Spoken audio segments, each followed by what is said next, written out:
Blog Talk Radio.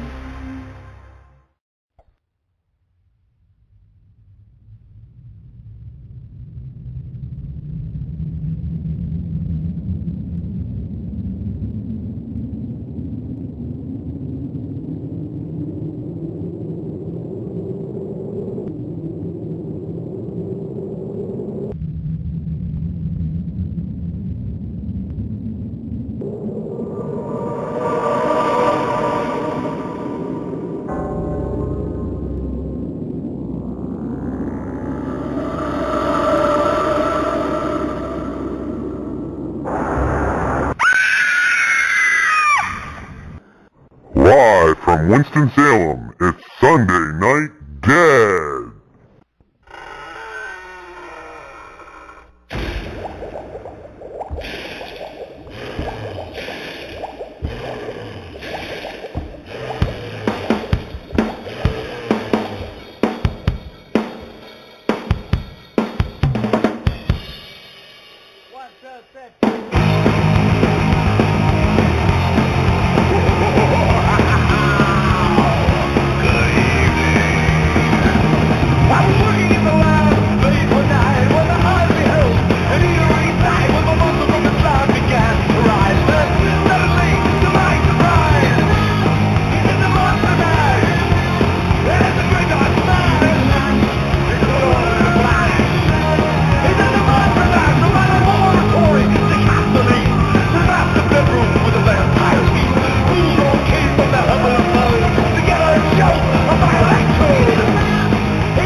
Good evening, everyone, and welcome to Sunday Night Dead. This is Tracy, Todd from Emerald Coast Paranormal Contacts down here in Panama City, Florida.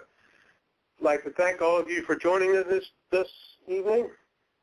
Along with me tonight is the one and only and one of the brightest individuals I know, both mentally and spiritually, in this field. She is also part of our Sunday Night Dead team. Everyone, please welcome Miss Luana Kurz from Colorado Shadow Investigations. Hello, Luana. Hi, Tracy. How are you? I am good. Wonderful, wonderful. Sorry about cutting it off. I guess the show started and it just cut us off. That's okay. And also, I'm not sure what the deal is, but according to the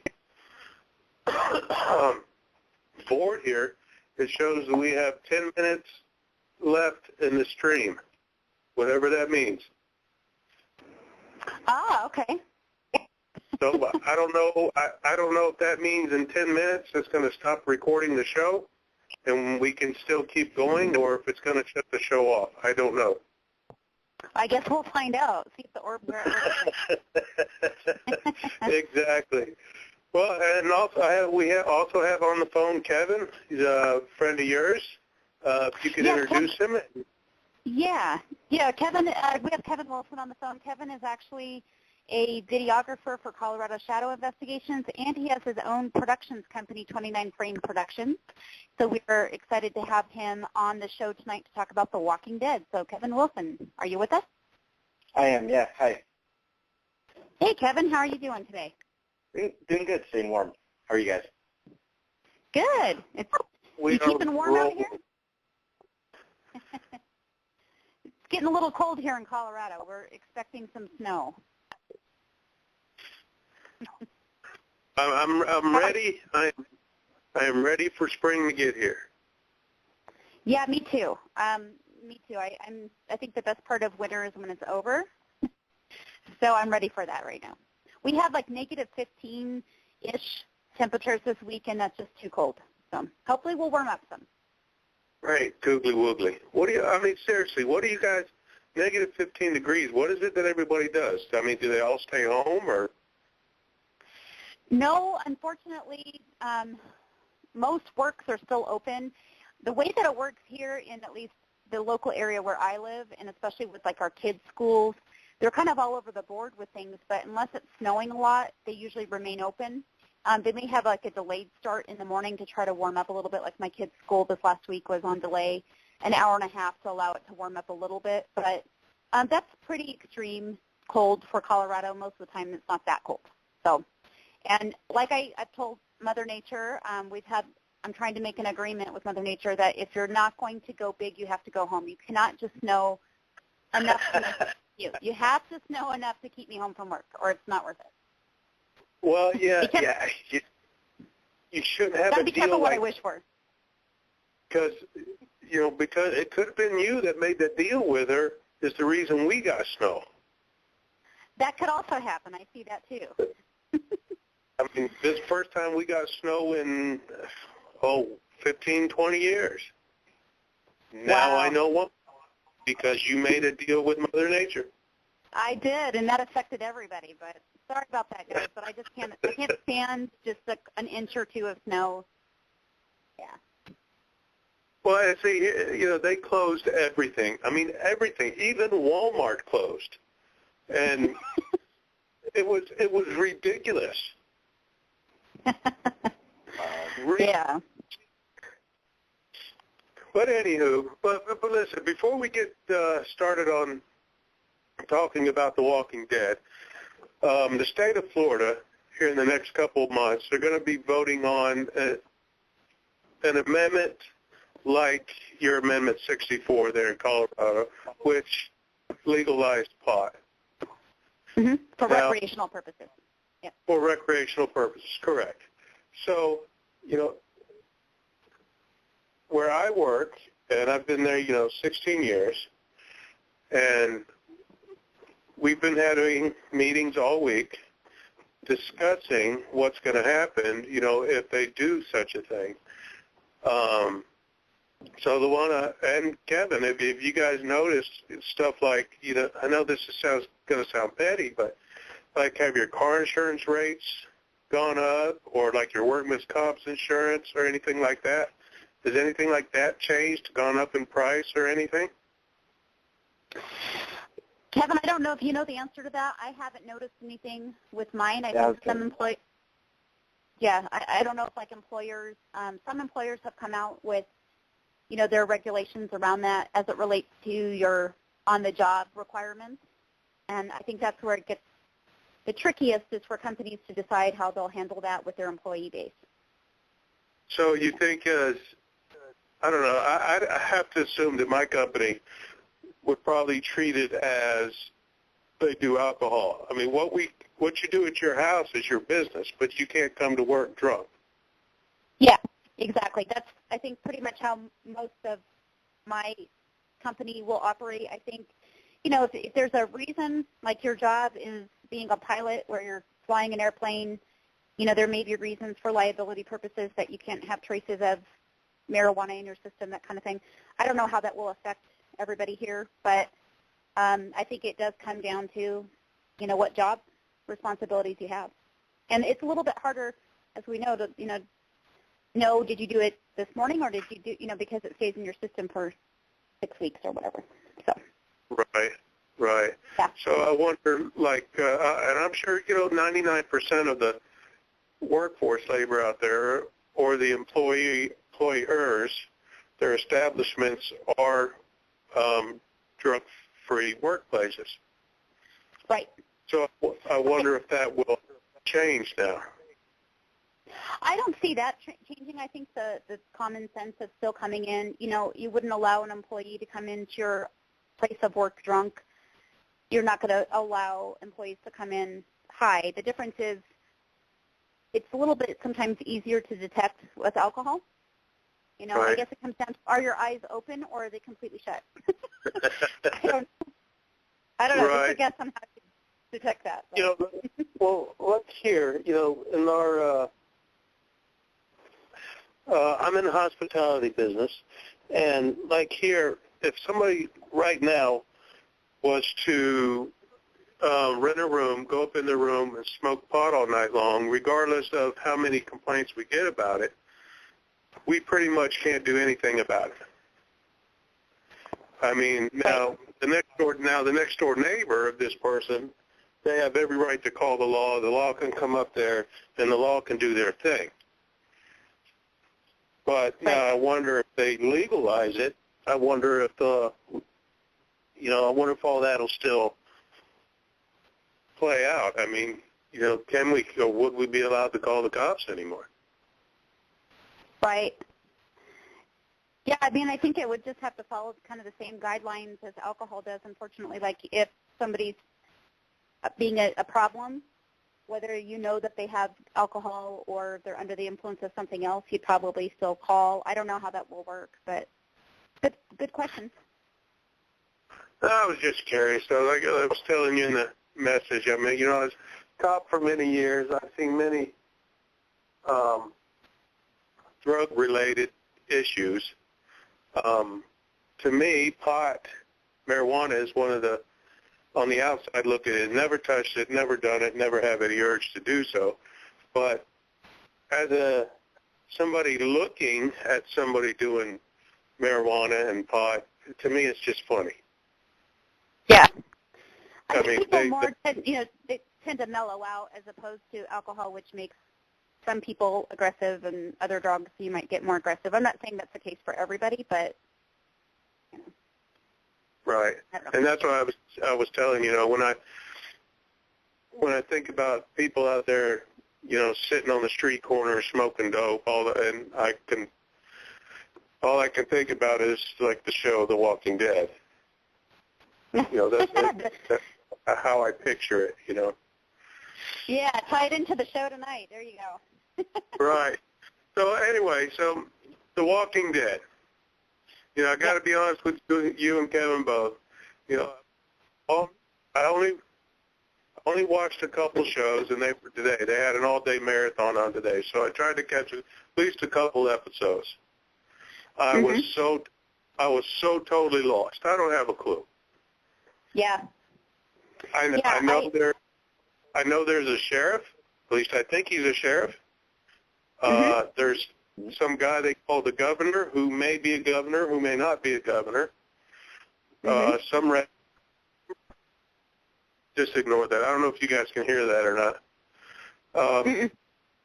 A redneck guy, and a guy that played in a movie with his brother called the Boondock Saints. Okay. Yeah. Other than that, I'm lost. I'm sorry. I am just totally lost with it. I know, and I've already explained off the show to Tracy that, we can't be friends because he's not an avid Walking Dead person fan. I'm just kidding. I'd be friends with you. But most people I will say, I'm sorry, we can't be friends anymore. But it is a great show, and you have to start at the very beginning of the seasons and work your way up. Right now tonight they're starting to air Walking Dead Season 4 second half because they do that split season, and they make us wait till, a few months down the road to air the rest of it. So that's the exciting part, is that Walking Dead is finally back on television. I know it has seemed like quite a while for those of us that watch it, religiously every week. Right, Kevin? It did. It was the longest, 4 months, I think? 4 months of my life? Yeah, it ended, what was it, November? Or was it October? I don't remember. I can't remember. You see, we lose track of time because it just seems like an eternity. But tonight they will start airing the second half of Season 4, so I just wanted to kind of catch everybody up. We're not going to go back through actually all the different seasons. We will talk about, I think, really focus on, there's so much that happened in Season 4 that we're waiting to see how Season 4 begins again for the second half. So I think that we have enough to focus on with just Season 4 and a lot of the characters and just really get into some deep discussions around that. So that's what I wanted to focus on. And I do have some questions for people that, maybe don't watch the show every weekend, like Tracy. That maybe you guys can just jump in and give your opinions or thoughts, and, feel free to add anything that you are thinking as we're going through the discussions tonight. Honestly, I have to say what? I said I definitely will. Okay, awesome. I think that just for the people I think in the audience, I want to make sure to clarify, I was actually never into zombies. I tried to watch a lot of the zombie movies and a lot of the different things that they had out there. I'm huge into the paranormal, very much into ghosts, but zombies never really were my thing. And I'm just reading, I'm reading in the, it says, Tracy unplugged the internet. Oh, wait, internet. Okay, so you guys can hear us, right? I can hear you. Can somebody in the chat room just confirm that you guys can still hear us? Paramom, I see you're out there. Can you confirm that you guys can still hear us talking? That may have what cut off when they, I think Matt only set up the show for 15 minutes instead of 2 hours. So the chat room may be off. So let me just see. I'm just trying to get an idea if they can still hear us, because there was a comment that said they couldn't hear. Dude, what? Oh, can't hear you. I don't know if they're joking or if they truly did. Todd, can you guys still hear? See if they can still hear us. I'll keep talking, and let's just figure out if they here's a message coming in. Okay, it said the show went off the air, so they can't hear us. Yeah, Matt only set it up for 15 minutes. That was a mistake on his part. Okay, so how do we do you know how we get back into it? We really can't. Oh, God. Okay. The only thing is, let me see if I can get Todd or whoever it is to call in. See, I don't even know if they'll be able to call in. Oh, gosh. Let me see if I can get Todd to call in. Okay.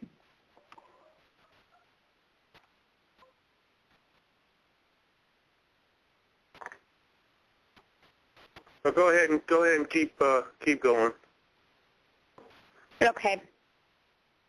Well, if anyone can hear us, we're going to really get into some discussions around the zombies. Again, like I was mentioning, I wasn't really into the zombies before Walking Dead, but this show completely changed me. So if we take a look at that. Yeah, and I was going to ask you, Kevin, what really drew you into The Walking Dead? Why did you choose to watch that one? Oh, sorry, you were cutting out. What was that? Oh, I said, what drew you into watching The Walking Dead? What was it about the show that really got you going? Just the stories that I was hearing, because I was at film school when the first season came out, and a couple of my friends were watching it, and I missed the entire first season, and then just kept hearing really good reviews on it, and I just wanted to pick it up and finish the first season in about 2 or 3 days, I think. So it just kind of hooked me just from word of mouth. So, and kind of like what you were saying, I hated zombies before, and I mean now I'm just kind of hooked with the show, and I start reading comic books and just pretty much trying to immerse myself in as much Walking Dead as I can.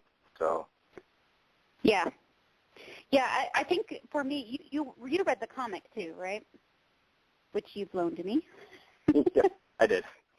Yeah. So I have not seen the comic, so I don't know how I've not read it. I mean, I've had your copy for like a year. I promise I'll give it back.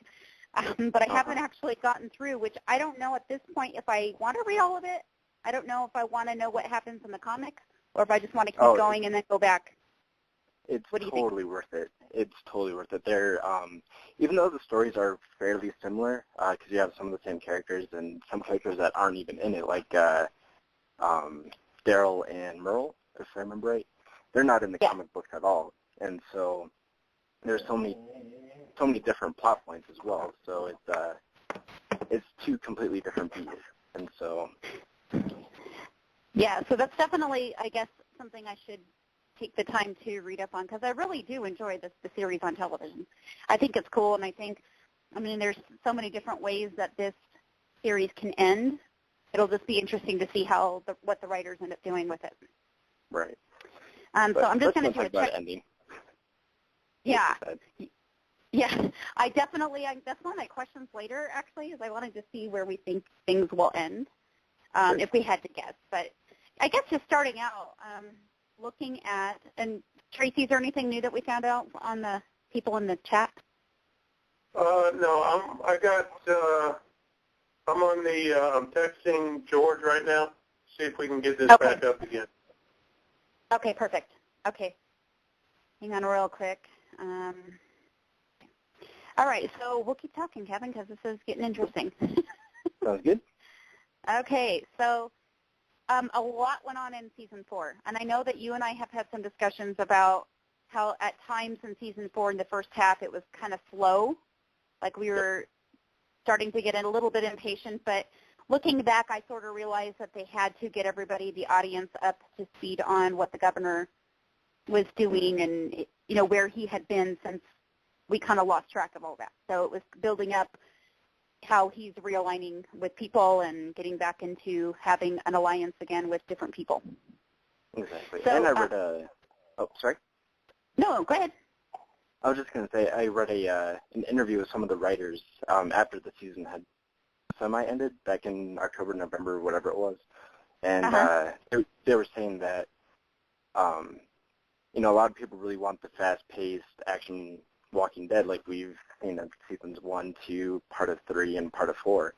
But like where the zombies are at now, they're starting to get to that point of major decomposition, so they're not really going to be that aggressive as a whole. And so they kind of wanted to make it really lifelike and realistic to where, you know, it comes in waves of, you know, occasionally it gets really aggressive, but then other times it gets really kind of, you know, well, how are we going to live and survive this? So. Yeah, they do go into that, and it's really turning into the emotional portion, you know, the psychological now, getting really deep into that. Exactly, which is something that really drew me into The Walking Dead. Was it's not all about zombies eating people and blowing zombies' heads off. So. Yeah, exactly. It's not really like when people ask that aren't really into the show, they're like, well, I don't really care to watch about, you know, zombies eating people. And it's like, but that's like a small portion of it. It's really now survival and then, you know, fearing the living more than the zombies. So. Exactly. And one of my favorite quotes from the comic book, just to kind of touch on that really quick, from the book, and I think they said it in the show, was maybe we are the Walking Dead, the living, rather than the zombies. So. Yeah. Like. Yeah, that's a good point. Really makes you think about it. Yeah. Yeah, so, I mean, if we think about this in terms of zombies, we have this zombie apocalypse that happens. It's going to turn our world upside down. So everything that we've known up to this point of how we coexist with each other is now upside down. As Tracy was noticing, Rick, who's the sheriff, in the beginning of the show when it starts with Rick and, you know, his partner and all that kind of stuff. You know, up until season 4, it's really been about trying to find a safe haven, a place that they can call home they've collected people along the way that are, along with them, that have lost their families, that are just looking to survive. And, I've seen just a great deal of characters really changing throughout the show. And we'll talk about that a little bit later, too, because I think it's interesting when you look at how different each of them are from season 1 and how they've evolved, and some for the better and some for the worse. Right. But when they come across the prison, and that's eventually where they settle. They have, if you think about a prison, they have the different locking cell areas. And, I think when they first went into the prison, they had a lot of zombies in different cell blocks. And, they had to fight through the zombies even inside the prison because they were already infested in there. But for the most part, they recognized that they could have a safe place to live if they could keep the zombies out. They have a fenced area that the zombies can't get in through, and so that really becomes their home. And what we do know about the walkers from those that follow the show is that they definitely are drawn to sound. They can smell the living. So if you try to walk by a walker on the street, they're going to smell you. They're going to come after you. It's assumed, I guess, Kevin, do you think that they could see you? Oh, sorry, what was that?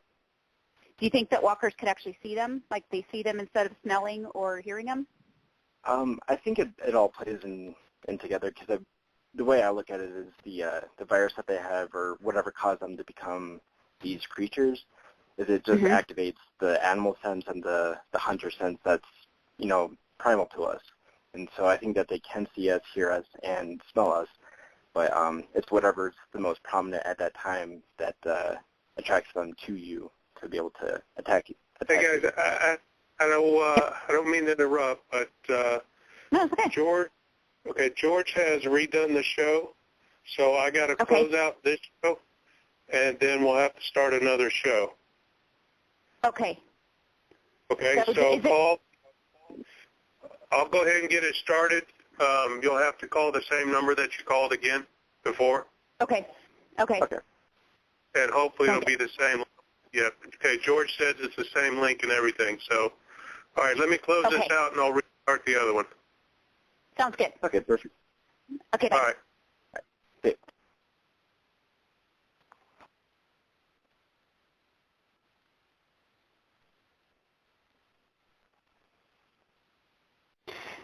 All right, we're back. Blog Talk Radio.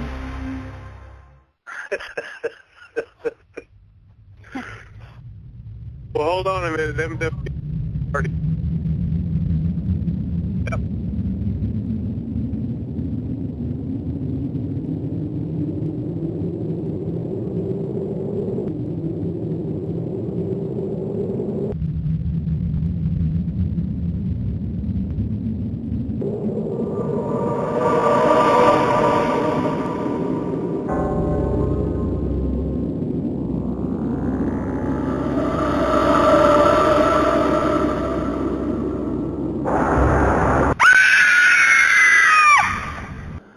Live from Winston-Salem, it's Sunday Night Dead.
Well, welcome back, everybody. Sorry for those technical difficulties, and thank you, Mr. Lopez, for getting this back up and running again. I really do appreciate it.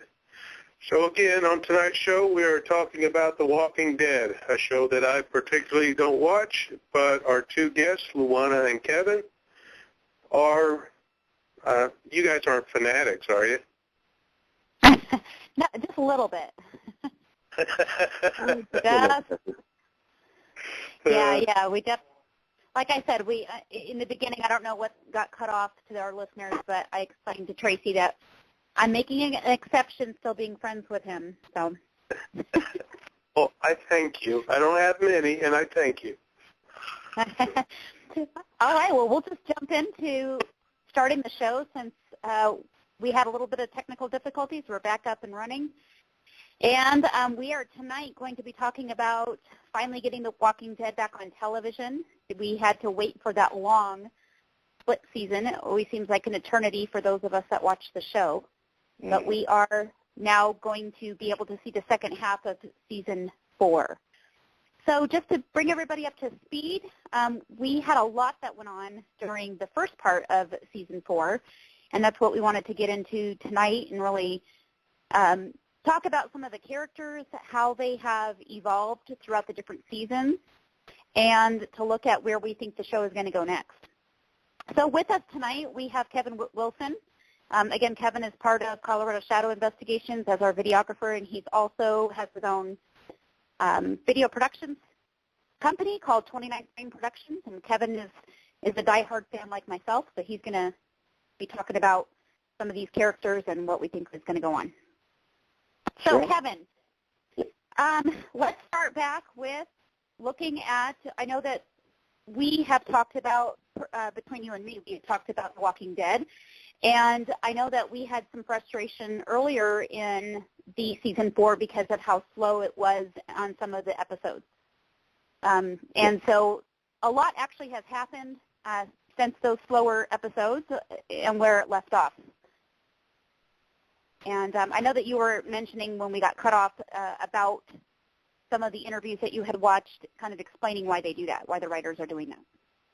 Yeah, it was pretty interesting because they were talking about how, like at the beginning, the first couple of seasons, they're very, aggressive and action-packed, with a lot of zombies and a lot of, your typical zombie type stuff.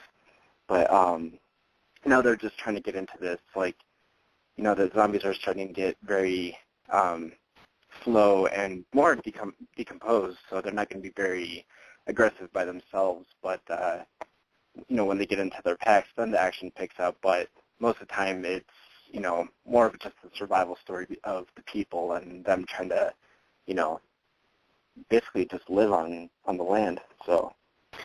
Right, exactly. And I had shared earlier that I was never a zombie fan prior to The Walking Dead. I never got into the zombie movies. Love the paranormal, love everything ghost-related, but zombies just wasn't my thing until The Walking Dead. So, Kevin, what was it about The Walking Dead that really got you interested in watching the show? Just to kind of copy what you just said, I really got into zombies when I was younger.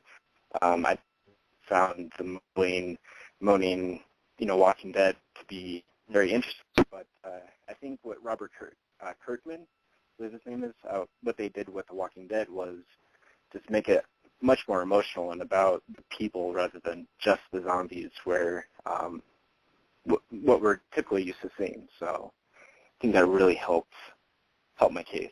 And you actually read the comic as well. You loaned me your copy, and I promise I'll give that back to you. I have not actually read it, and I know that you've explained that they kind of are taking, it's a lot of different turns from the comic, so you recommended that I keep you read it. I said with the comic book, a lot of people have read the Walking Dead comic, and I have not, although I still have your copy of it. I have not actually read it, but you were telling me earlier that it is very different from, there's some different aspects than the show has. So it's recommended to read that as well. Yeah, definitely. I mean, the two stories, they kind of go parallel with each other, but you definitely have a lot of different character arcs, such as in the show you have Daryl and Merle, and their brotherhood story and who they are, and that's not in the comic books at all.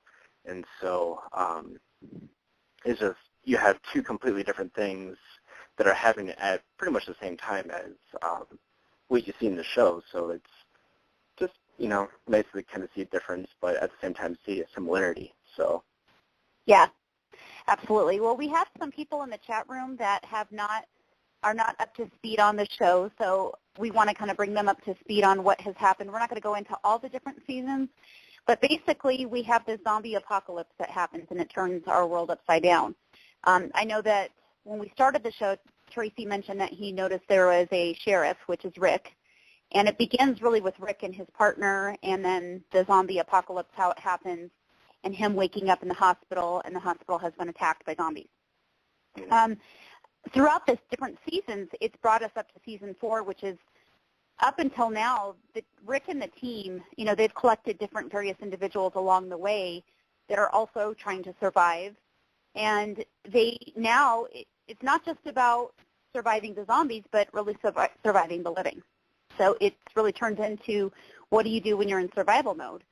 And trying to find a safe haven, a place that you can call home, where you can, sleep at night without having to fear a zombie attack, that kind of thing.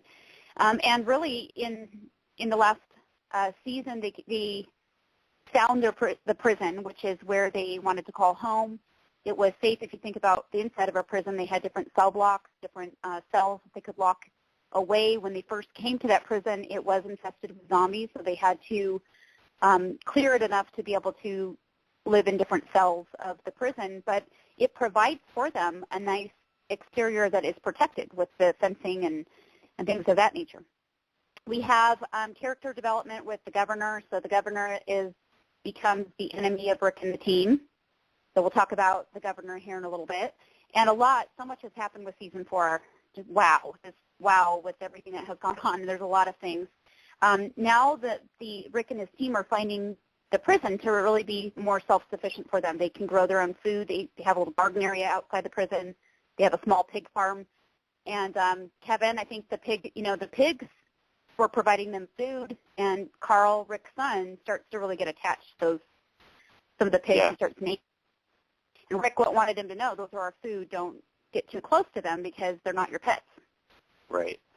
And it kind of goes in with, the whole world, too. I mean, you can't really get attached to too much in that particular world because you never know when it's going to, it's going to be gone. So exactly. Unfortunately. And in season 4, in the first half, they actually went through this, they've been fearing the zombies outside, but then they get this weird, I'm going to call it the flu. It's like flu-like symptoms that happen.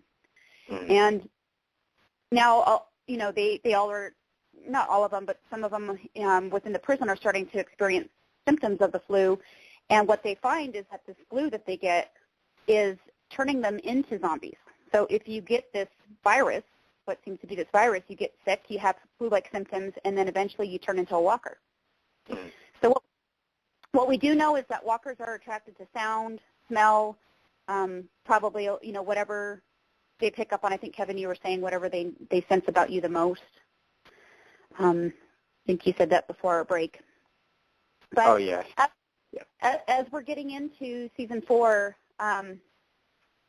what really drew me in to the show itself was, I remember the very first time I watched The Walking Dead was when they first started it in season 1, and it was on, like, Halloween. They were doing, like, a couple different episodes or whatever. And I just couldn't get over, like, the element of how do you get past having family members or loved ones that are, become walkers, having to make that decision of killing them, having to be the one to kill them. And what we do know is that you have to kill them in the head. Mm-hmm. So that's really what drew me in, is really thinking about what a difficult position that would put you in.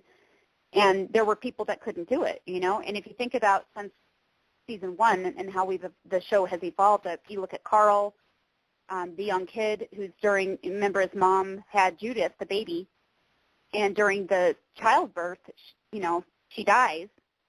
And so that becomes someone that he has to kill that he loves. Pretty much there's quite a few characters that, remember Daryl when his brother became a walker? Oh, yeah. That's very emotional. So that was kind of what really attracted me to the show, is thinking about it from a human element. So in season 4, we see the fall of the prison. So again, there's a lot of drama that has built up to this point about where they're living. There's basically other people it's a desirable location for other people to live in. And then at the end of the first half, which is where we're picking up tonight, the team was disbanded at the end of the last episode. So it becomes now about, are they going to be reunited? How are they going to find each other? Probably the most difficult aspect for me to talk about is the death of Herschel, one of our favorite characters, and about the death of the governor. So let's talk about some of this. All right. Hey, yes. I got Mr. George Lopez on with us. Okay. What's going on, guys? Good evening. Hey, good George. evening. How are you? I'm good. How are you? Well, I'm all right, but I don't think you guys will be very happy with this either. I mean, right at the kickoff of this second half of season 4, the zombies wound up eating everybody else. Rick, Daryl, Glenn, Matt, everybody's been eaten, and now it's just zombies walking around. They're not even playing music. It's really bizarre. That could be a problem. Perfect. That could be a little bit of an issue. It's strange. It's like a paranormal investigation right now. It's nothing happening. Exactly. Well, Herschel was definitely one of our favorite characters. He became, really one of the most level-headed people in the group, and acted as their doctor. He fixed a lot of them that were sick, and as we saw the fall of the prison, he ended up, risking his own life to help others get well when that flu virus thing broke out. So it's very, very unfortunate that he's gone from the show. What do you guys think he actually died? I know that they've indicated that, we see that everybody got a little bit of him. So Rick was able to have a fight with him at the end physically, and then we saw Michonne, drive her sword through him, her katana through him. But Lily, which was his new girlfriend, was supposed to finish him off. And I have a little bit, I don't know, do you guys think he actually died? I never saw him dead. Yeah, he's dead. The beginning of this new episode shows him laying there with a bullet hole in his head. He's dead. He's dead. Well, you ruined it for me now. and then everybody else Spoilers. everybody else got eaten, and now just the zombies are still walking around. I have my sound on right now on the TV. Can you hear anything? No. That's what it's out there, huh? Zombies walking around. It's the weirdest thing. I don't know why they did this way. It's bizarre. All right. So, Kevin, what do you think is going to happen besides the fact that we confirmed that he has a bullet in his head? What do you think about reuniting? Let's talk about that first. How are they going to reunite? As much as I hope them. Sorry? No, in the end of the episode, we just see them kind of all going different directions. The bus takes off. Isn't Glenn is on the bus, but his fiancée, Maggie, I thought got off, and I thought she was not on the bus when the bus took off. I could be wrong, though. So I can't remember who. Yeah, I think potentially they're separated.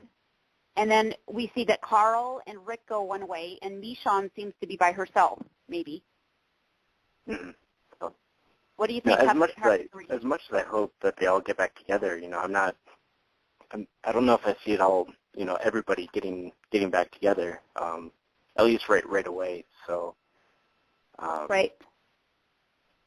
Wait. Yeah, I think it might take a couple episodes, and I think the other issue or the other question I have is recognizing if, in this episode, Carol was also another key character. We saw Carol go from the earlier season. She had an abusive relationship with her husband, and he dies off earlier on in the seasons. And this woman who doesn't have a voice transforms into somebody who's very independent. in season 4. So, I mean, there's a potential now. She's been banished from the prison that maybe they'll reunite. What are your thoughts on Carol? Are they going to reunite with her?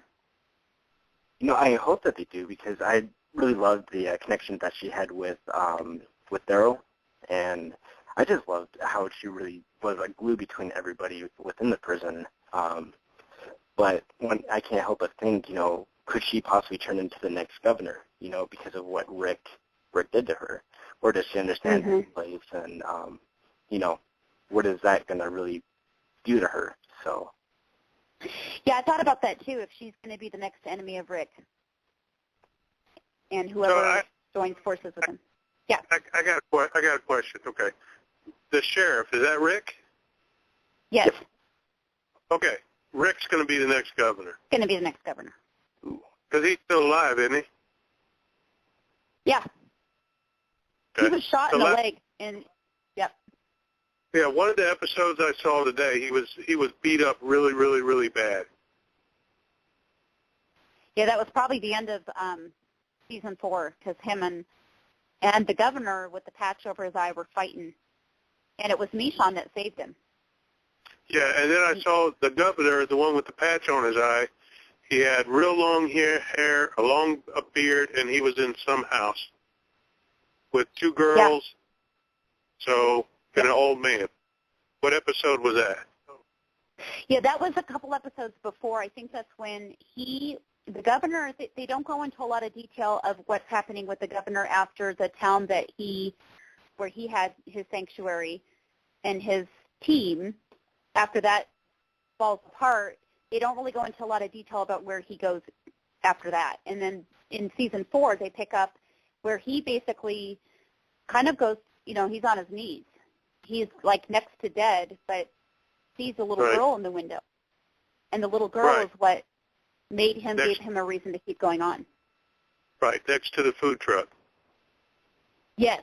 And so that little girl, he had a girl of his own. He had a daughter, and after she became a walker, he still kept her, which, as demented as that sounds, again, think about the element of you have a child that you love. He didn't want to let her go. And he still tried to care for her, even though she was a zombie, a walker, even after she was dead. So that little girl, I think, brought him back to reality that, I think he saw some of his earlier times with his own daughter, and that's what kept him going. That's kind of my spin. And that's what led him. So the governor, was he self-proclaimed, or was he actually elected? He was a governor. Right, Kevin? Okay. If I remember right, he was. Oh, sorry. No, go ahead. I'm sorry. I was just going to say, if I remember right, he was like the leader of the group, and then they just started calling him the governor, so it was kind of like a forced election, if that makes sense. So, yeah. But I can't remember if that's just comics or the show as well. So. Yeah. I mean, they definitely have, they are acting with voting and doing different things. They have different councils and stuff to make decisions, because that's the other thing with is it one person that says we need to do this and we follow, or do we vote on it? And so it looks like most of the people want to have a say in what they do, and they have a council that represents the people. I think Rick the sheriff will be the next governor. Yeah, and I mean, they've been following him. He has his followers, his team, his people. But it will be interesting to see how they reconnect. And then I'm really curious about what happens with Carol, because the entire reason Carol has been banished from the prison is because of what she did with the people that ended up contracting some of the flu. She basically set 2 of them on fire so that it wouldn't spread throughout the rest of the community. And as good as, you can see, maybe her intentions were to protect more of them, murder is murder. And that's really where it gets into, during a zombie apocalypse, where is the line? I mean, where would you see, if you were a part of that, you have your entire world that you've known for, accountability and punishment and all that kind of stuff, it's been turned upside down. So where is bringing back humanity and following rules? Where does that come into play now? I mean, you're stealing, right? You're always stealing supplies or what's available. What do you guys think? Where's the line? What's acceptable and what's not acceptable? Hey, before we go further, I got Mr. Mike Bowler on the line, too. Okay. Hey, Mike, you there? Hey, guys. Yeah, I'm here. All right, Hi. thanks for joining, buddy. You bet. My knowledge is weak on this show, but I will say John Locke is my favorite character. That's lost. That's lost, Mike. Oh, All right. my bad. No, I know a little bit about this show. That was a failed attempt at humor there. Yeah. Right. Very good. All right, Kevin, let's weigh in. What do you think about the where the line side is? of humanity. I mean, I guess it really plays into, are we talking about during the apocalypse still, or if, like, all the zombies are starting to get wiped out and starting to go back to our normal life?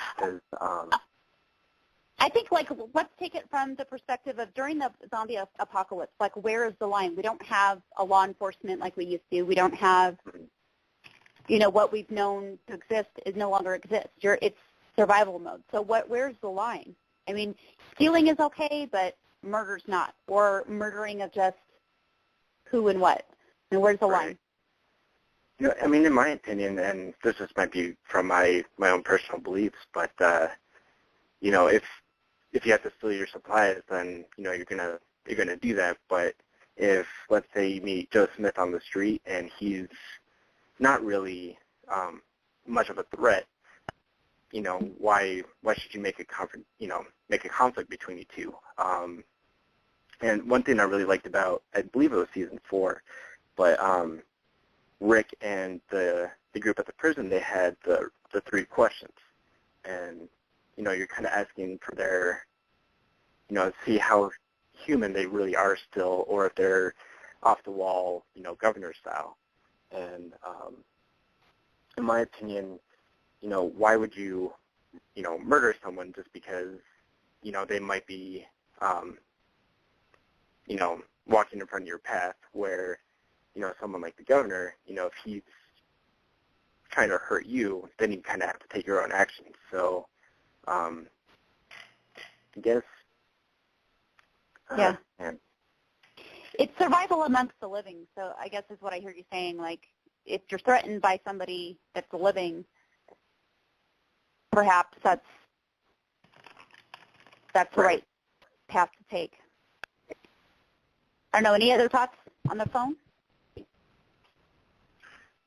So if you guys, Kevin, Luana, so if this was to actually happen, if an outbreak was to actually happen, and zombies started popping up here or there, you don't think that the government would take over everything, and you wouldn't have these little bands of people here, little bands of people there?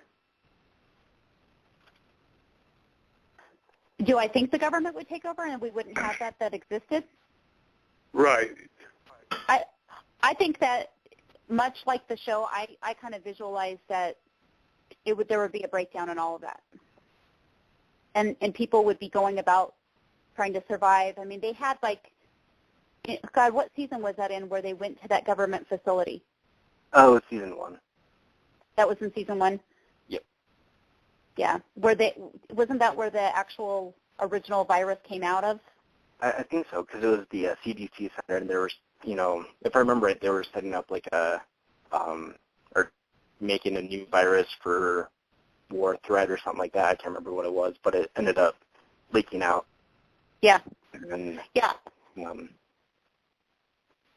I guess my take on that question would be more of, I think the government would try and start, trying to control it and everything, but much like the show, I think it would start getting a little bit more out of hand, and people would start seeing that and start taking action themselves, unfortunately.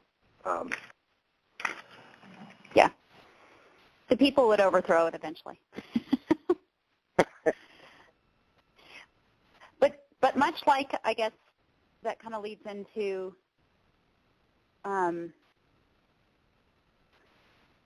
one of my questions about, okay, so we have the flu that is identified in season 4. That actually, like I was mentioning, is turning people into walkers. So the living is now getting sick, turning into walkers, killing each other. And then they start suspecting that maybe the pigs are making them sick because they're eating the pigs, and they think maybe that's what's doing it.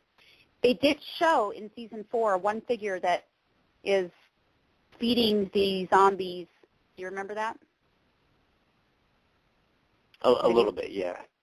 Yeah, like where they had one of the episodes where they showed like some figure walking over to the fence where the walkers are hanging out outside of the prison, and they're giving them rats. So I just want to like speculate. Who do you think that was? Because it had to have been somebody on the inside of Rixine that was there. If you had to guess, who would you think it is? I can't remember her name. Yeah, probably. It's Mike here. It was Carl. I saw that too, and it's starting to come back to me a little bit when we're talking about that. I think it's interesting that they're going in that direction. Dwayne Favors, who's a friend of the show, that wish he was here tonight. He is the scientific part of my paranormal team. Talks about this being a real possibility, and you know, some of the things that I joke. Somebody, I believe Fox News was reporting that Obama had planned something like this to up the enrollment in Obamacare to get some kind of a something like disease going here. Obviously, I think that was from the Onion News or something like that. But you talk about that, and when I was talking to Dwayne about that, you bring up the rats, that it was the contamination, and you talk about swine flu, the bird flus, and things like that. That is the real reality of this, is what it is. And I think that's kind of why they were going in that direction. Yeah. Well, they had they showed the figure, and what that was is they were feeding the walkers, and the walkers, as you guys saw in season 4, started getting more and more. They started coming to the fences and started piling up. To every day they'd have to go out and try to kill as many walkers as they could so that the fencing wouldn't come down. And eventually it crashed down because there's just too many of them up against the fence. So it makes you wonder, like, who was maybe doing that and encouraging that. And then they found the dissected squirrel, too, inside of the prison, which, you know, again, Tyrese at that point maybe thinks that the same person who set fire to Karen and David, which Rick had learned was Carol. So he didn't think it was the same person, but it makes you wonder, is it the same person who's feeding the rats? Right, right. So, and I don't watch the show enough. If they establish, can you poison the walkers? Because if you could, then you just bait the food and move on. Yeah. No, the only way that I know that you can kill the walkers is to stab them in the brain. Or burn them up. You can incinerate them, right? Yeah, I think so. I know that, like, in season 4, though, they had, burning them probably gets rid of them, killing them in the head. But then they also had some that were buried by that flash flood where the little girl was playing. And the one that ended up, Lily, the one that ended up killing the governor, supposedly shooting him in the head at the end, her daughter was playing, and one came up from the ground that had been buried underneath. So apparently was still alive and ended up turning her into a walker as well. So Herschel was like one of our favorite characters. Again, he was key in this series, and I know a lot of people are angry right now because he's no longer on the show. But he did do the right thing. He went out, tried to find some of the herbs that could keep the sick once the flu broke out, to keep them alive long enough until they could get back with some more medical supplies. That's something I want to ask you guys. If we had this zombie apocalypse that happened, so tomorrow our world is turned upside down, we have an outbreak, people are kind of chaotic, and either you're at work, you're at home. Where do you go? What do you guys take with you? I'm going to try to contact the aliens to come down here in the flying saucers and pick me up and get me the hell out of here. Amen. Probably the safest place. Yeah. Well, what if you can't get in touch with them? What if their communication system is down? Say that again. What if the government shuts down their communication systems to the aliens, so you can't get a hold of the aliens? What happens then? Where do you go? I'm going to Florida to hang out with George. I think I'd be safe there. But I would be faster at 51 than the majority of the population down there, so I think it would be safer there.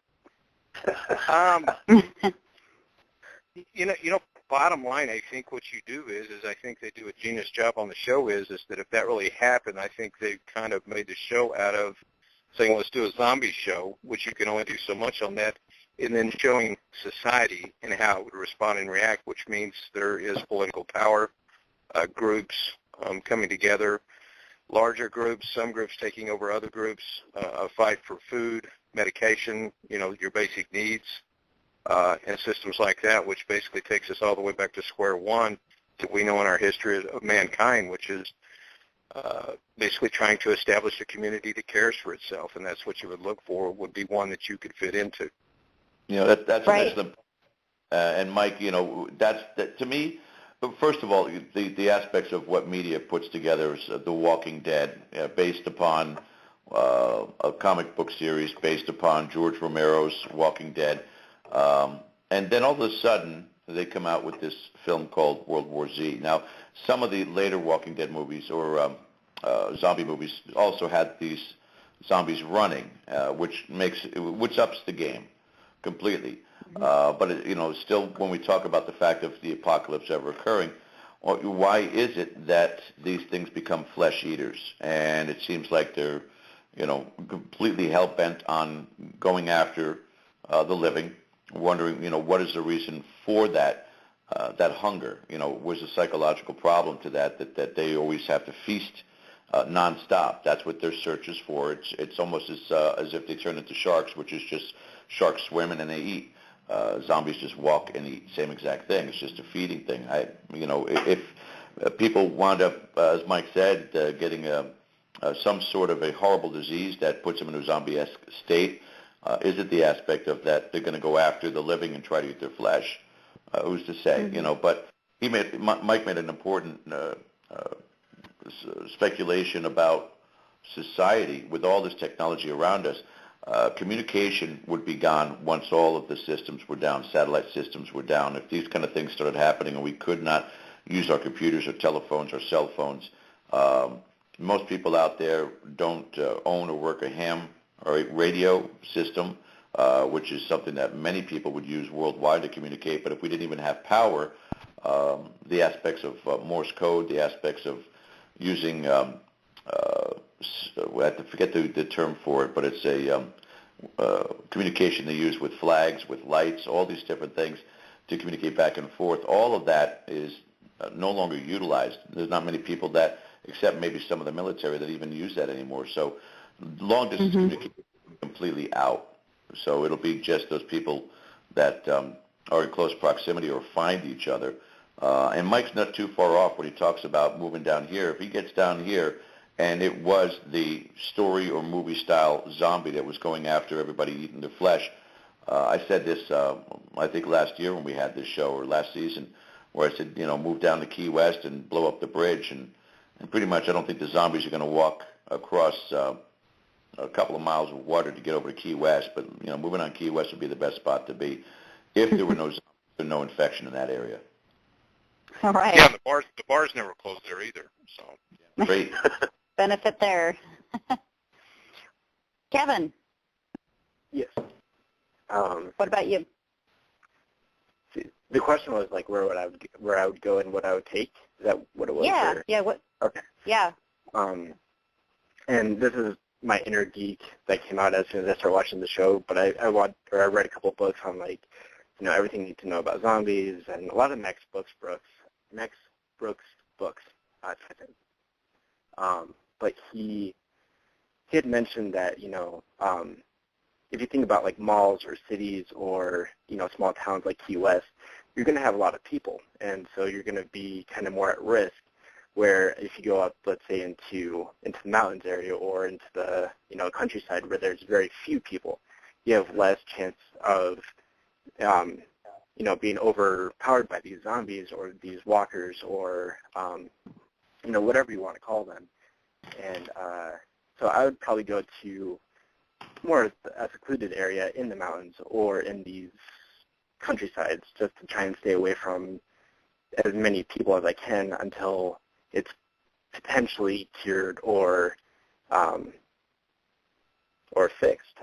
Just trying to minimize my potential contact with them. So. Right. What do you take with you? Oh, I mean, I would definitely want to, take some photos of my family just to try and, keep my humanity going and at least have, some sort of silver lining hope and something to remind me of what it was before. But as far as, like, weapons go, if you take a gun, you have ammunition that you have to worry about, you have the sound you have to worry about, you have a potential fire hazard, so I'd probably take something more lines of a machete or, something along those lines, so you're not limited to what you can use and how often you can use it. So.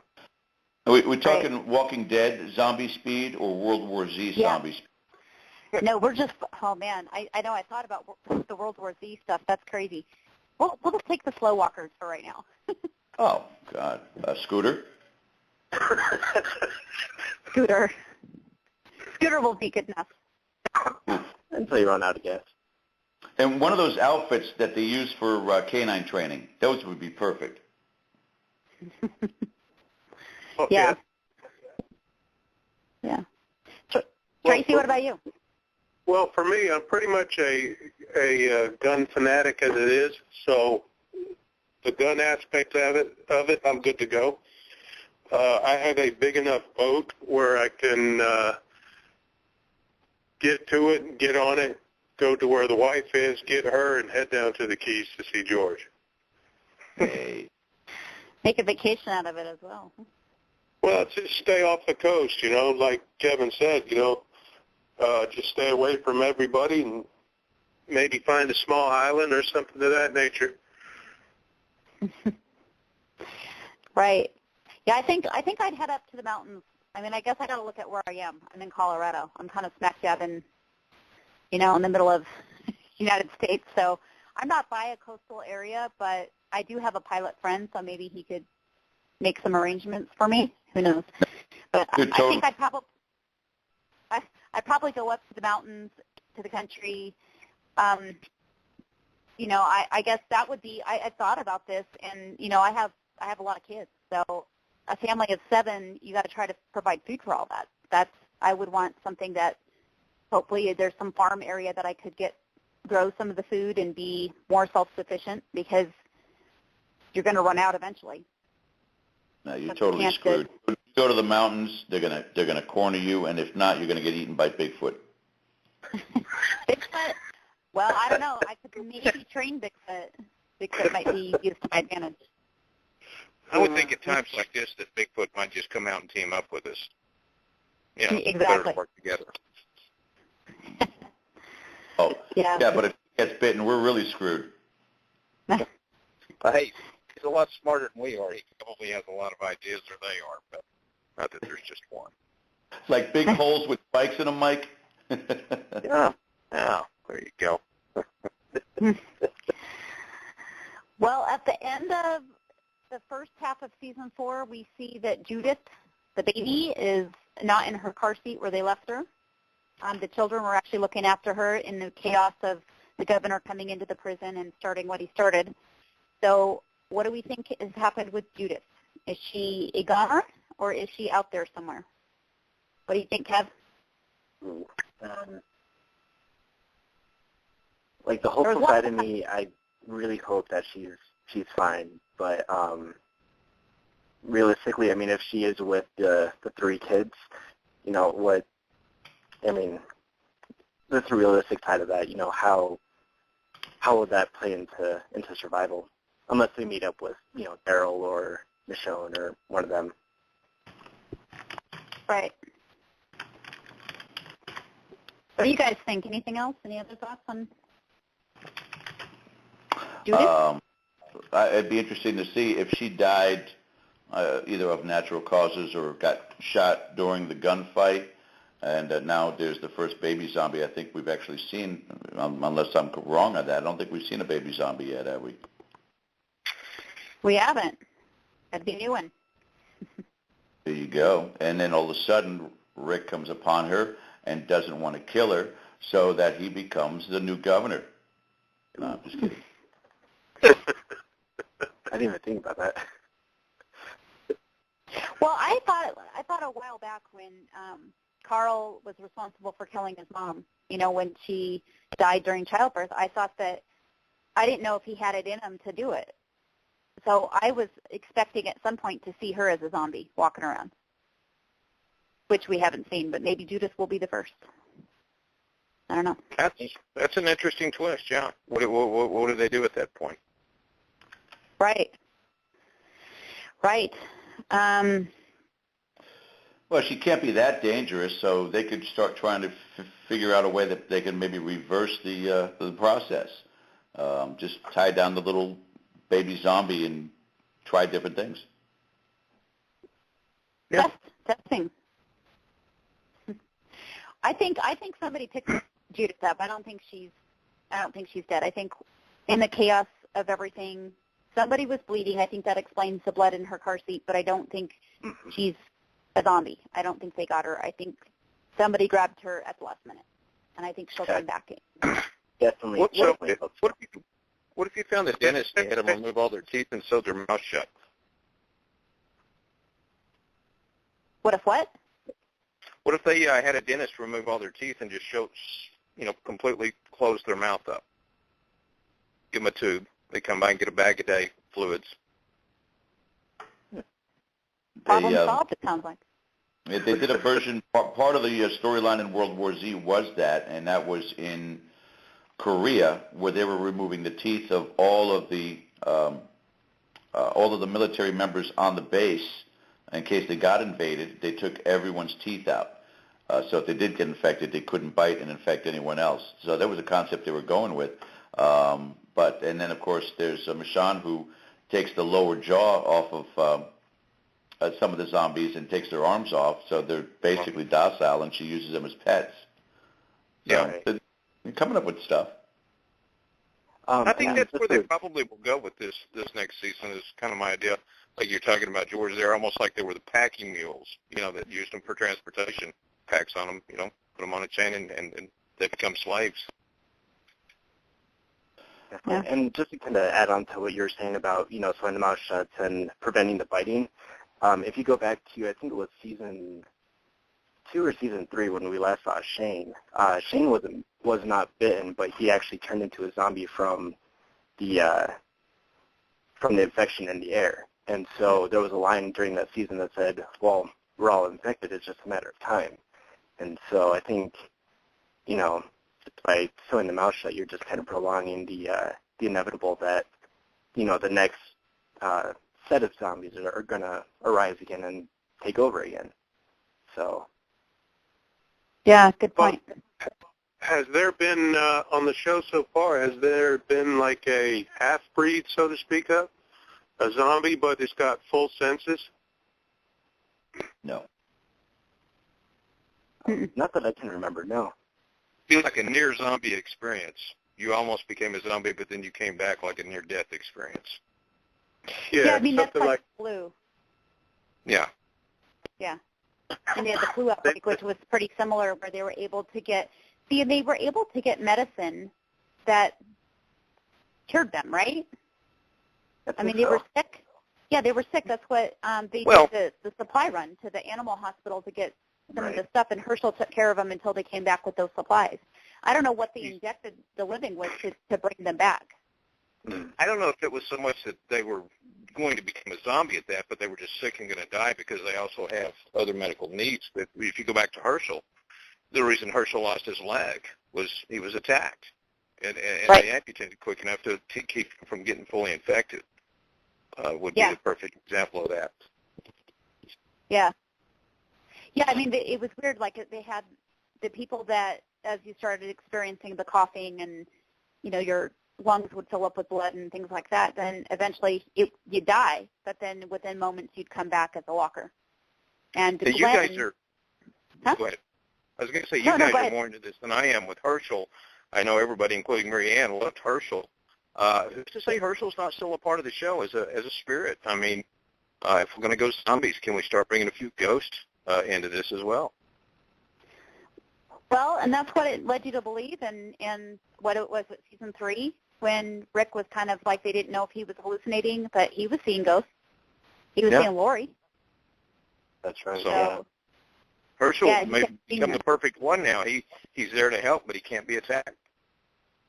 Yeah, could be. There may be a necessity sometime in the season. Again, you never know where the writers are going to go. Where one of the group or somebody that they come upon, somebody who joins the group, seems to have some sort of antibodies that they are resistant. If they've been bitten and yet they haven't changed, they're going to have to eventually head towards civilization. Of course, the CDC in Atlanta blew up, but if they're able to get someplace where they could start to take his blood and process it and try to turn it into some sort of a vaccine to protect the rest of the group, that might happen as it gets close to the end, because every single show out there now has, like Mike was saying, Lost has a conclusion. They don't just go off the air like they used to do back in the old days.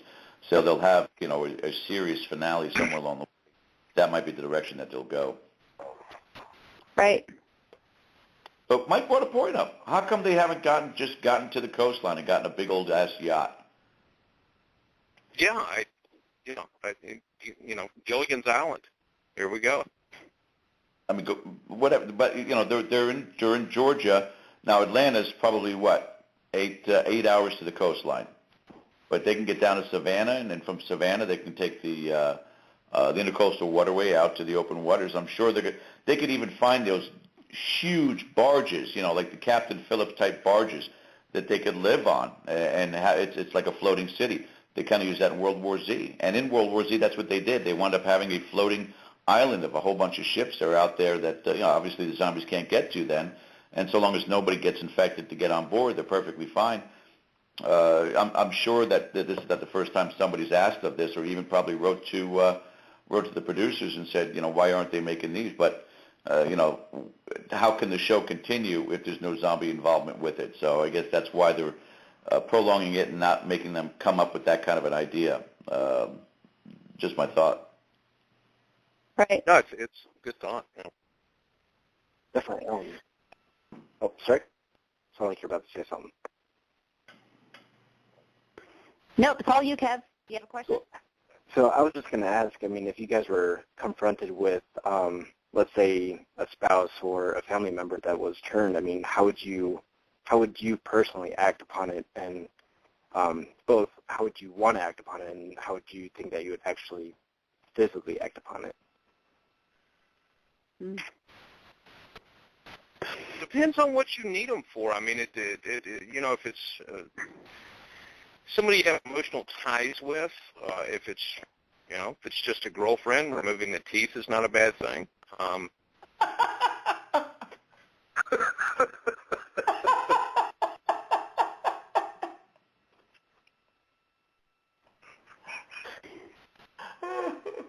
That's good. All right. Mike, that's beautiful. I don't know. And I was just in the deepest thought before you went in that direction, too, because I'm sitting there going, that's an ethical challenge. That's a really hard one, Kevin, to really answer when you think about it, because, it's like losing a loved one. You know that they're not really there anymore, but you hope, in hope of hopes, that you can turn around and hopefully find a cure, somehow, some way, preserve them if they've not been torn apart in their transformation. If they just died of natural causes or died of a disease and came back and they were still whole, if there were even a potential possibility of keeping them chained down, hoping that you could return them, such as what the governor was trying to do with his daughter, I guess, hold her captive until there was some kind of a way to create a cure. That's a thought process to it. Or, you almost wish that there was the capability of cryogenic freezing with them and holding them in stasis until you could find some kind of a cure if there was one as well. Just off with them and blowing their head off or killing them because they flipped. Unless your life was completely and utterly in danger in that circumstance, it was a quick attack and more like World War Z. You got 12 seconds, either kill or be killed kind of a scenario. it's hard ethically to figure that one out and decide which one to go with. Yeah, and I guess I can make the question a little bit harder too. Is if you go into Carl's situation with his mother, even though we never actually saw him kill his mother, do you think that was an act of love to make sure that she doesn't churn, or like he didn't want her to live that life, and that's the last he wanted to see her was as a human being, rather than turn into a zombie with this hope that she might, someday miraculously come out of it? So, I mean, could it be an act of love and passion towards the person that you care about rather than just a matter of safety? Yeah, you bring up a good point. I think you would need to have conversations with those close to you, several, that if that was your choice, then they wouldn't feel quite as bad that, hey, I get bit, take me out. Mm-hmm.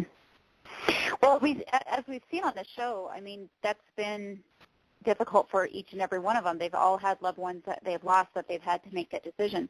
And for some, it is they can do it themselves, and that brings closure to, I don't want them to go on as a zombie. I don't want them to be in that kind of a form. So that is done in a loving way. That's not how they want them to be out there, struggling because zombies are struggling to survive as well, right?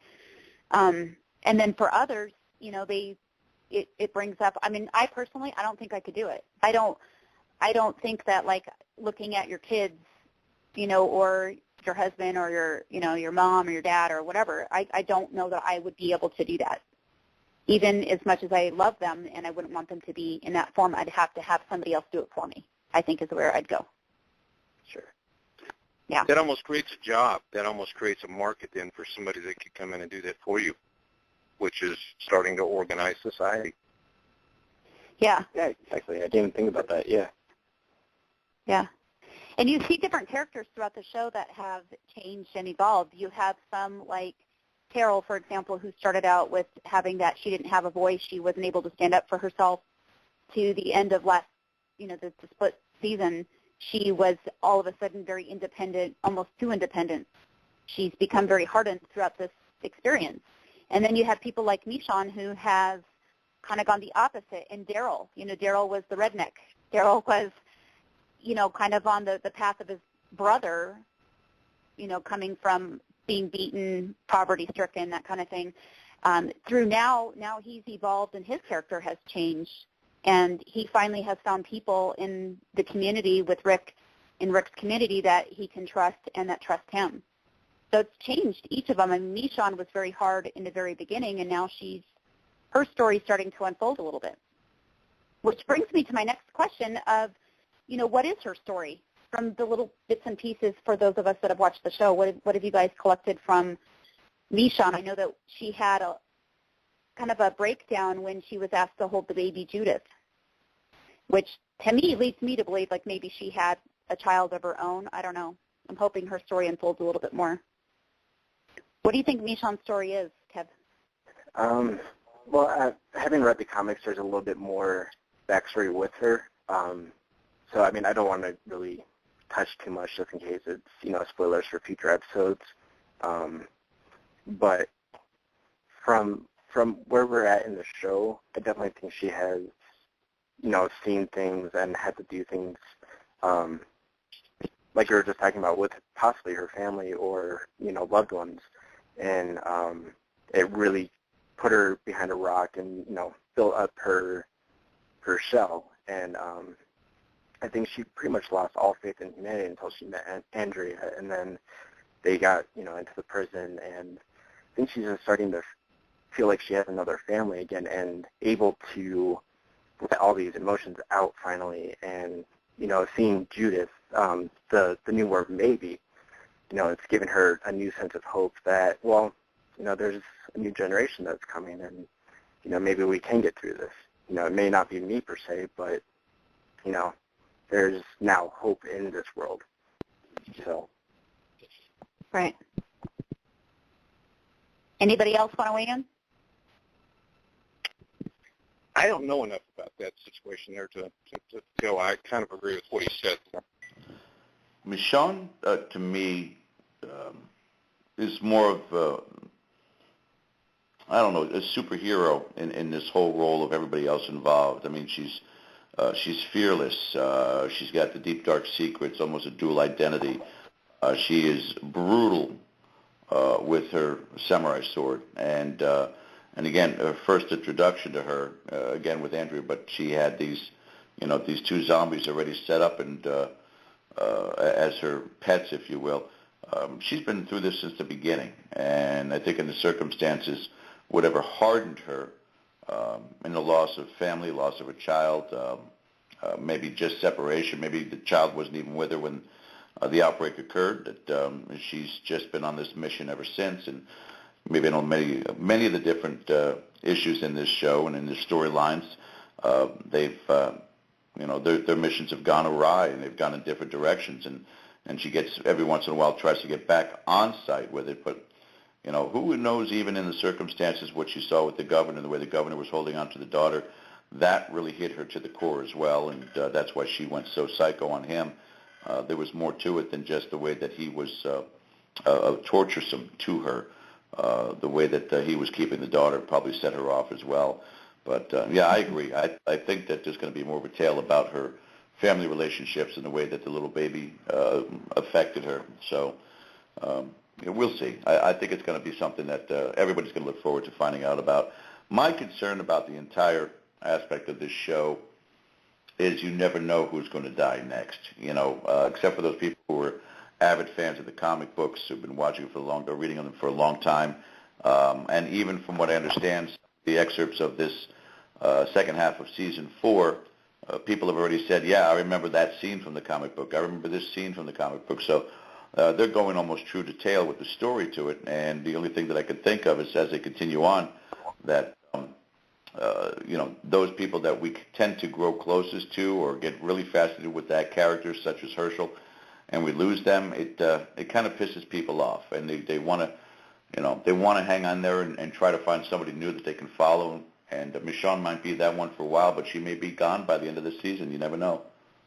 Right, and just to touch on that too, that's one of the things that, even though I hate that they killed off Herschel and they killed off a lot of people that I really cared for, to me it really made the show even better in the sense that they're not holding back their punches. They're kind of merging the audience into the show because, we're just at much risk for losing the ones that we care for as Herschel, Rick, Carol, all of them. So we don't know who we are going to lose next as much as they are. So right. That's just one aspect that I really, really love about the show. Yeah, I do too. Keeps you guessing. Would you guys foresee, this is more for Kevin because I think he's been an avid follower of the books as well. I know you're well read on it, and Luana, you also, but in the same aspects of Resident Evil and the different film series, is there a possibility of a mutation? Mike talked about in the similarity of a half mutant, if you will. It's half zombie, half a sentient being. But what about something that is just overwhelmingly massive, or it has been? We're talking in the aspect of evolution here. That over, centuries or millennia, maybe, if The Walking Dead presided and became the dominant species on Earth, that they could mutate. But what about instantaneous mutation? What about somebody out there trying to get rid of, like some of what they were doing in the township where the governor was at, trying different experiments, but an experiment that goes awry, an experiment that makes these things super powerful or gives them wings? You think they'll go in any direction like that? I'll let you go ahead. Oh, well, that one was, I think, directed for you first. Oh, the way that I'm looking at it, and I've watched a few interviews of, like, Greg Nicotero, the guy who designed the makeup, and he's directed a few of the episodes, is if you pay attention and look at the zombies from season 1 to to where we're at right now, the zombies are continuously deteriorating, and the way that I'm looking at it is it's a very biological, natural decomposition of these Walking Dead. And the way that I'm seeing it is, these walkers, even though they're going for food, eventually their bodies aren't going to be able to support themselves anymore, and then they're just going to, collapse and basically finish out that way. So I don't really see them going into this super being giant zombie kind of thing. So you bring up a good point, and like I said, I just recently started getting into the show. Why don't they eat themselves? Why don't they, cannibalism? Why just, I have no idea. There's so many different theories that I've talked to people about that, and one of them is they just don't like the smell of each other, and it goes to would you rather have, if you go into your animal sense, would you rather have fresh meat or rotted meat? And most people would tend to go towards the fresh meat. So that's the way that I kind of see it. Maybe that's a conclusion towards the final season where they develop the technology to make them turn on themselves. And it's just a matter of time and they're back to normal. That could be a potential closing. Right. I hope so. Yeah. I see, what I think is a potential closing? I think it's all a dream. I do. I think that because it begins with Rick in the hospital bed in a coma, that's toward the beginning of the show. I think that, when he comes to, the hospital's under attack. So I am not losing sight of the fact that maybe this is all what he's conjuring up while he's in the coma. That's very possible. Very similar to Lost in a lot of ways, wouldn't you say, George, if they go that direction? Or St. Elsewhere, where everything was in a snow globe. Who knows? Hollywood has a horrible track record of really destroying an incredible series with a horrible conclusion. So I would not be surprised if they were to do something like that, whatever it's going to happen to it, or they wind up somehow, some way, finding themselves in an abandoned nuclear missile silo and decide they're just going to blow up everybody. Who knows? They'll come up with something that just is going to piss off everybody. It'd be smarter, but not to say that Hollywood always has the best intentions. It would be smarter to almost end it where, maybe it's just a few remaining survivors at the end of the series, but it leaves open for the potential possibility of a movie reunion, something like that, which is always, again, more revenue. So, who knows? Yeah. As long as they don't jump the shark, they're good. Yeah. Right. And being on AMC, I'm not sure if you guys watched any of their other shows like Breaking Bad or anything like that, but they've been very true. If there's a true ending to it, they're not going to sugarcoat and go around. They haven't sugarcoated anything in the last 4 seasons. They've killed off some of our favorite characters, so I don't think that they're going to do a horrible ending. It may be, but I don't know.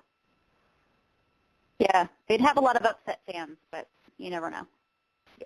I'd much rather have an upset fan for being a true ending than have happy fans for an ending that just comes out of nowhere. So, but then again, that's just me.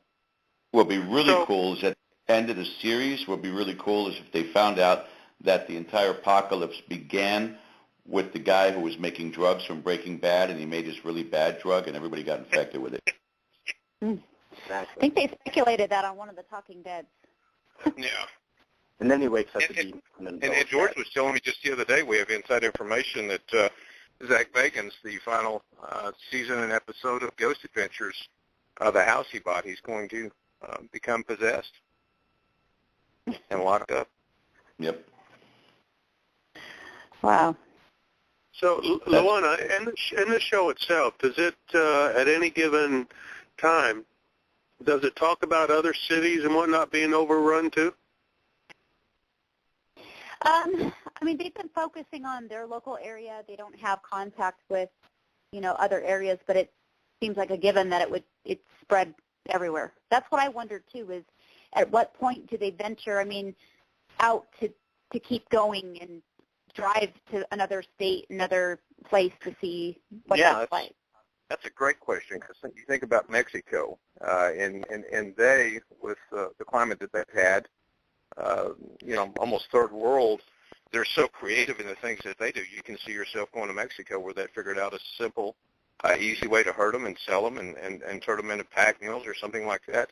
Different parts of the globe may deal with this. It may not be, where it destroys the lifestyle as much as it has here. They could certainly go in a different direction there. That's a great question. Yeah.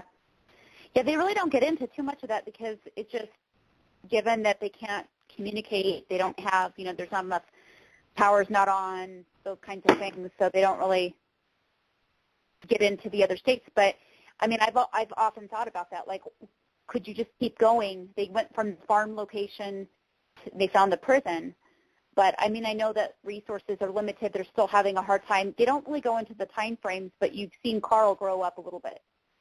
You've seen the baby now grow up, so you know that we're getting into the years. I want to know how long the zombies can actually survive as well because it's been a while.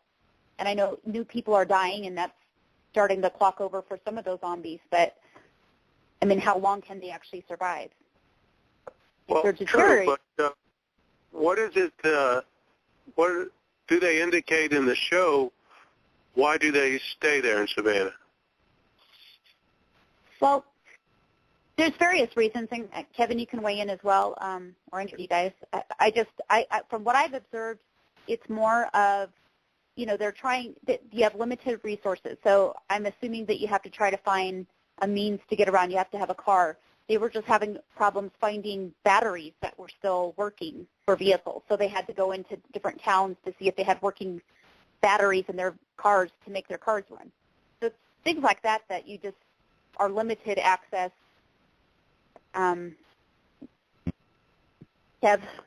Right, and just to add on to what you're talking about with the cars, you have, gas stations around you, but when you're making all these trips to stock up for your big trip to, Kentucky up north, you're wasting all this gas that's around you to be able to get ready for that trip, and then, you might run out of gas to be able to make that trip, and you don't know where your next, refuel is, and then if you are going and your car runs out of gas, then you're going to have to leave all this resource and, utilities and weapons and everything that you have to survive. You're going to have to leave that behind to be able to find your next form of shelter to be, start over again. So yeah. Well, and a lot of the times, you remember when, wasn't it the governor that took the two women and the daughter with him to try to leave? And the road was taken out. It was swarmed by zombies, so he couldn't even get through there. So in certain places, you can't just drive on the road and get to where you're going, depending on if there's a mass amount of zombies that will overtake that area. Mm. And I actually have a quick question for you guys. How smart is it, in your guys' opinions, for Rick and them to have taken over the prison and using that as their sanctuary and putting all their trust into the wire fence?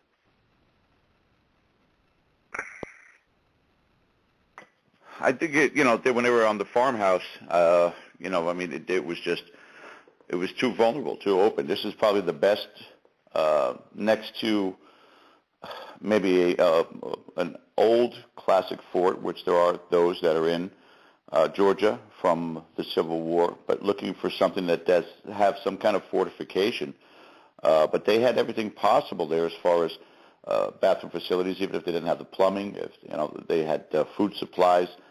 These are the things that the bare essentials for what they would need for survival after a post-apocalyptic event. So if they're going to find some place after this now where they'd have to go, they got to go at least equal, if not better. They can't just continue to survive unless, again, they go offshore. But they started off with mobile homes and the cars, and it was just a convoy, a caravan going together, seeking out that one place that they could finally stop at and rest at. And they were there for quite some time. They began farming, raising animals, the whole 9 yards.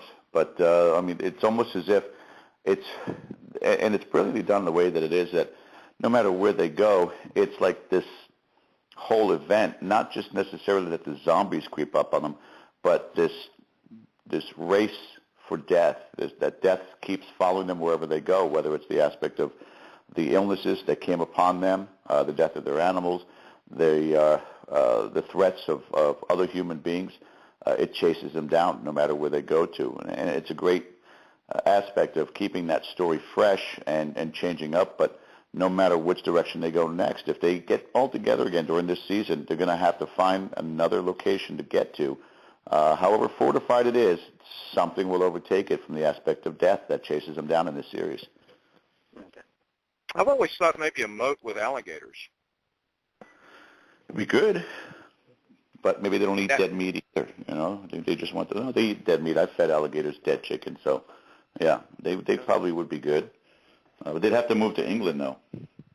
Yeah, well, they've got castles over there, so that would be the perfect place.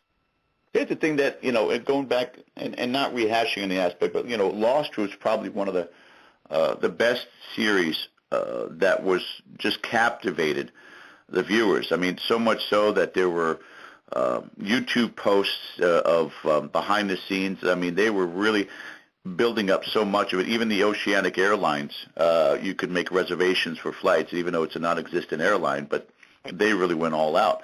You wonder in this circumstance here, the same kind of thing where it's just a mystery with no answer for a season.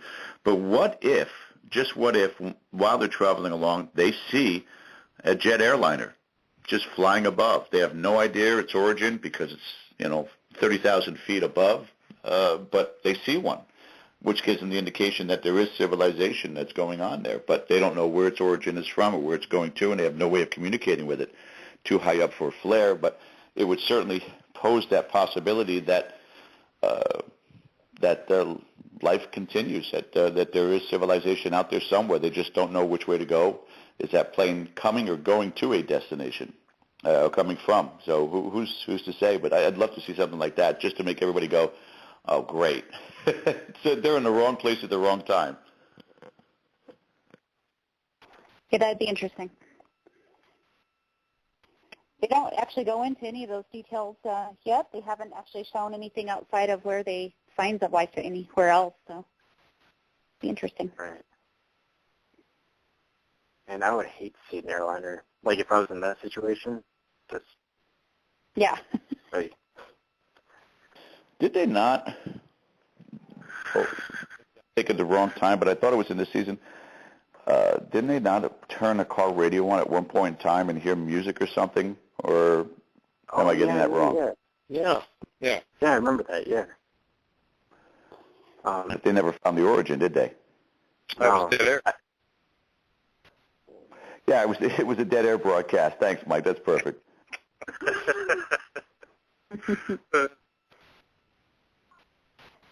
Who's to say? And just to throw another curveball at you guys, the question that I've constantly thought about was, in which situation do you think is the best to, like, if you're thrown into this world, do you think like Rick's group is the best way to go because you have this humanity side to try and stay as civilized as possible, but you also have the survival side, or is Michonne's way the best way where it's strictly survival, or is like the governor's way, so when you're in Woodbury, like it's as if nothing ever happened or changed? And then which of those, three ways do you think is the best way to really throw yourself into this world? I'll go on first. I'd say it's survival. If I was put in a situation like that, it would take me some time, depending on if I had friends that I'd known before this around me, then to work with them on what we were going to do, and hopefully I would have at least a few. But you don't trust anybody in a situation like this, because most of the people that are out there now, when we don't have this going on, you can't necessarily trust. And I don't want to say that the world's a terrible place, but I think at that point, you have to go into 100% survival mode, which means you're protecting yourself and any that you have let into your group that you bonded with, close-knit. I'm just talking 2 or 3, 4 at the most, not a large group, that you, not necessarily taking people out, but you're going to provide for yourself and defend and take care of that immediate group first before anything else. I think that one particular aspect of actual life that's missing from the show is they never talk about the history of zombies as far as literature and films and TV shows, and even reality shows, survival shows. I think zombie apocalypse was probably a big topic long before Walking Dead ever came to television. So, that the fact that they'd never mentioned, when we remember George Romero's Walking Dead, or if you remember there were comic books about it, or whatever it may be, but they never used those analogies. We have that advantage watching a show like this, if the apocalypse were ever to occur, that we could learn from this, use this, discard what we don't want to use from this. There's no way I'm going to get trapped in Woodbury. There's no way I'm going to get trapped in the middle of a prison. I'm going to make sure that I do this, or this is where my escape route is, or things of that nature. I think it's, I don't know if any of those three, obviously from the show, none of them have worked, that there must be another direction to go yet that either the show hasn't visited or may never visit, because that could be the end of the series when it's the perfect environment for survival in this post-apocalyptic era. So I don't know. I can't say that any of those are the right way to go. Sure. Yeah, I think I'd agree that you go into survival mode. You have your close, trusted circle, people that that you can trust and that trust you. I think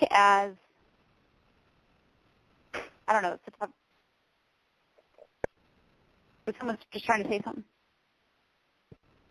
Sorry, I thought somebody was trying to interject something.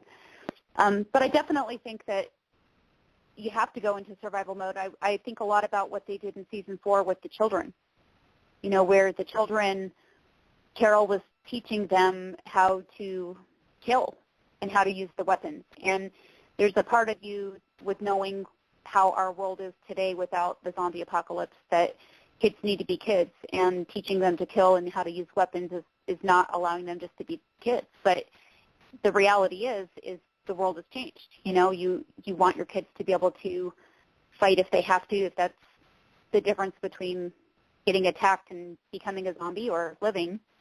So I think it would drastically change the way that you look at survival and, who you're surrounded with and how you go about that. I mean, everything's upside down. What you do today is not up to say what you would do. So you're in those shoes, but I think survival would have to take over, and you'd have to teach even your young ones how to fend for themselves. Oh yeah, I definitely. And I think that survival is first. And after the survival aspect, it may take a little while, 6 months, 8 months to actually find a place kind of like the prison, but survival first and then maybe the other two things after. I agree. All right, well, long-term, yeah, go ahead. I had another question about when you brought up the kids, if something miraculously happened and everything went back to normal, how long do you think it would take to, for everybody to get back to a normal civilized life where they're not stealing, the next meal or, pushing someone off the street for the next tank of gas? You mean if the apocalypse magically ends, they find a cure, no more zombies? Yeah. How do you restore humanity? Yeah. Or can do you think everything's gone for the next 100-some years until things pick up again? I think it will take time. No, go ahead. I was going to say the people that manipulate the world as it is now, people like that would manipulate it again, which would be, me and George loading up the Cadillac down there in Florida and saying, hey, it's over. Let's go see if we can find any banks that nobody got in the safe. Not that we would, but it just, people like that it would, I think you would go through at least a 5-year period of almost an underground criminal type situation before you could actually begin to establish and get some power, get some government, some enforceable areas that slowly takes on more and more. And then you would have a choice of either going into a controlled situation of government that has boundaries and living within those rules if you can agree with them, or it becomes like Snake Plissken in Escape from New York. You still have ungoverned territories, and I think that would take many years. We definitely have to get Facebook back. Yeah, one of the first things.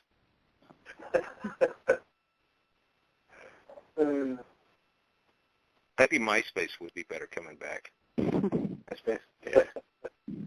And Tom would still be there. Standing in front of his whiteboard. Well, it'll be interesting to see how season 4 ends. I'm really excited to see this next episode tonight. So I DVR'd it. I'll be watching it tonight before bed. Probably have some lovely dreams after that. But it's an exciting show. I thank you guys for coming on. George, what kind of shows do you have coming up on your radio show? Mike and I tomorrow night, Primetime Paranormal, 9 o'clock Eastern Standard Time. We're just going to do what we do best, which is make stuff up as we go along. It makes for a very interesting show. Tuesday night, we can talk about attachments with Andrea Perrin on A World Awakening. So, again, tune into the Dead Air Paranormal Radio shows on Blog Talk Radio, Sunday through Thursday, right here on Blog Talk Radio. Awesome. Thanks to everybody. Kevin, do you have any last-minute questions you want to ask? Not that I can think of, no. Tracy, I'll turn it over to you. All right. Well, I really appreciate y'all joining us tonight. Luana, it was great. Kevin, you're great. George, Mike, as always, you guys are fantastic. Thanks, George, again for saving our heinies tonight. My pleasure. And just so y'all know, the new show that Georgia has on Tuesdays, you guys really got to check it out. It really, really is an eye-opener. You've got to check it out. So anyway, thank you guys for joining us. Todd, thanks for joining us in the chat room, and everybody else in the chat room. Hope everyone has a wonderful week. Good night, everybody. Good night. Thanks, guys.